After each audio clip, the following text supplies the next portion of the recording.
Hi friends, welcome to Shriman Srihari YouTube channel. So ఇప్పుడు మనం ఉండేది పూరి జగన్నాథ టెంపుల్ అండి. పూరి జగన్నాథ టెంపుల్ అంటే మనకు ముందుగా గుర్తొచ్చేది ఏంటంటే ఒడిశాలోని పూరి జగన్నాథ టెంపుల్ కదండి. సో అదే విధంగా సేమ్ యాజ్ ఇట్ ఈజ్ ఇలానే ఉంటుందన్నమాట. ఎక్కడంటే ఆంధ్రప్రదేశ్లోని తిరుపతి పట్టణంలో నేషనల్ సంస్కృత్ యూనివర్సిటీ ఉందండి. ఇది భారతదేశంలోని సంస్కృత్ విశ్వవిద్యాలయంలో గొప్ప ప్రాచుర్యం కలిగిన వాటిల్లో ఇదొకటి. ఎందుకంటే ఇక్కడ కలియుగ అవతార పురుషుడు శ్రీ వెంకటేశ్వర స్వామి ఆలయము తిరుమల కొండలలో వెలిసింది కనుక అంతటి విశిష్టత సంతరించుకుందండి ఈ విశ్వవిద్యాలయము. దీనినే ఇక్కడ ప్రజలు సంస్కృత విద్యాపీఠం అని పిలుస్తారు. ఇక అసలు విషయానికి వస్తే ఎవరో చెప్తే విన్నానండి, ఈ సంస్కృత విద్యాపీఠంలో శ్రీ పూరి జగన్నాథ్ ఆలయం నిర్మించారని తెలిసింది. అందుకే వచ్చాను ఇక్కడికి. సో ఒకసారి అందరం చూసేద్దాం రండి ఈ యొక్క టెంపుల్ యొక్క విశేషాలు ఏంటో. ముందుగా మీకు ఇంకో విషయం నేను షేర్ చేసుకోవాలండి. నేను వచ్చిన మొదటి ఎంట్రన్స్లోనే ఏదో తెలియని ప్రశాంతత అండి ఇక్కడ. అంతేకాకుండా ఆ ఆలయంలో చుట్టుపక్కల ఎన్నో రకరకాల చెట్లు, పెద్ద పెద్ద వృక్షాలు, వాటి నుంచి వచ్చే చల్లటి గాలులు మనసుకి చాలా ప్రశాంతతనిస్తుందండి.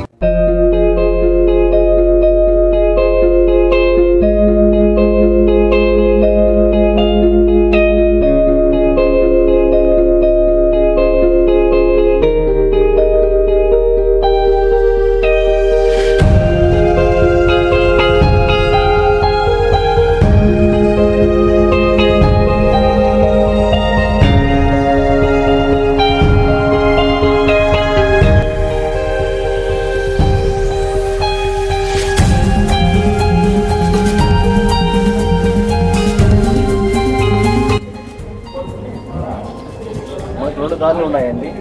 చప్పే వెళ్ళొచ్చు, మనకు కింద రేపు కూడా వెళ్ళొచ్చు పైకి. చాలా అద్భుతంగా ఏమాత్రం కట్టారు ఇక్కడ.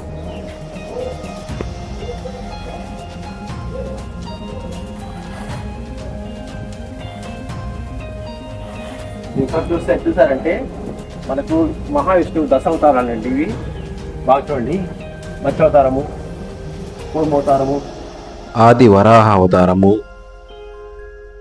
ఇక నరసింహ అవతారము, వామన అవతారము, పరశురామ అవతారము, శ్రీరామ అవతారము, ఇంకా లాస్ట్ 3 వచ్చి ఈయన బలరామ అవతారము, నెక్స్ట్ బుద్ధ అవతారము, లాస్ట్ వచ్చి కల్కి అవతారం అండి. ఇలా ఉంటాయి.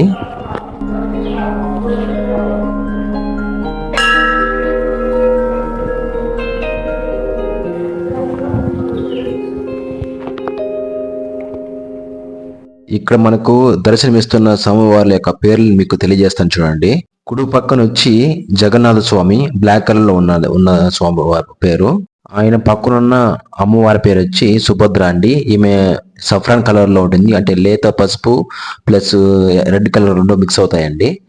ఇంకా ఆయన పక్కన వచ్చి పేరు బలరామ స్వామివారు, ఈయన వైట్ కలర్ లో ఉంటారు. ఇంకా లాస్ట్ ఎవరంటే మీరే కామెంట్ సెక్షన్ నాకు తెలియచేయండి ఎవరు అనేది.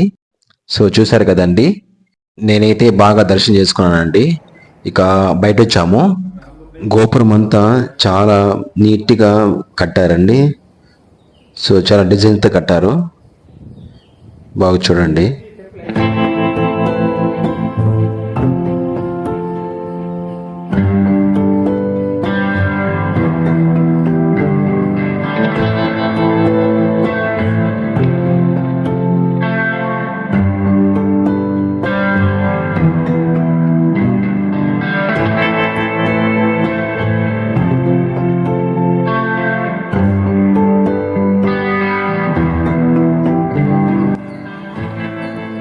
ఓకే ఓస్, మీకు కాస్త కూస్తో సమాచారం అందించాలనుకుంటున్నాను.